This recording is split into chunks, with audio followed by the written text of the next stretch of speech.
ఇది అందరికీనండి నా నమస్కారాలండి. నమస్కారం అండి. ఇదిగోండి ఈ ఉప్మా ఎర్రనోకండి. ఈ ఉప్మా మేము ఎంతో ఇష్టంగా తింటామని చేసుకునండి. మా భార్యాభర్తలు ఇద్దరు కూడా చేసుకుని తింటామండి. దీంట్లో వేసి పదార్థాలు మీకు చెబుతున్నామండి. ఏ కొత్తిమీర అండి, శనగపప్పు అండి, జీలకర్ర, ఏమో ఏచలుగుళ్ళు అండి, ఏమో మినపప్పు అండి, ఇదేమో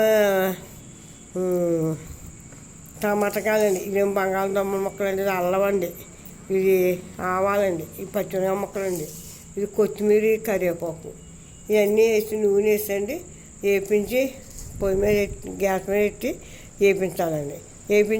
వేగిన తర్వాత గ్లాసు నూకని 2 గ్లాసులు నీళ్ళు వేసుకున్నా పర్లేదండి. 2 గ్లాసులు నీళ్ళు వేసుకున్నా మరిగిన తర్వాత కొంచెం ఉప్పు వేస్తామండి. ఉప్పు వేసిన తర్వాత అన్ని నూక అందులో వేసి వెంటనే కలపకూడదండి. మూతెట్టాలండి. మూతెట్టి 5 నిమిషాలు మత్తేసి 2-3 సార్లు మగ్గిన తర్వాత తింటేండి చాలా మంచిది. ఇది తిన్నాక అరుగుదల లేకపోవటం ఏమీ ఉండదండి. ఆరోగ్యానికి కూడా చాలా మంచిదండి. ఇదే మేము ఎక్కువ తింటామండి. మా పిల్లలందరూ కూడా ఎర్రనూక అంటే ఇష్టమండి. ఇది ఇప్పుడు ఎర్రనూక కూడా దొరుకుతలేదండి. ఎందుకంటారా, షుగర్ వాళ్ళందరూ కూడా ఇదే వాడుతున్నారండి. రాత్రులు కూడా అన్నం తినకుండా ఉప్మాలు చేసుకుని, పొద్దున్న ఉప్మాలు చేసుకుని తిని బతుకుతున్నారండి.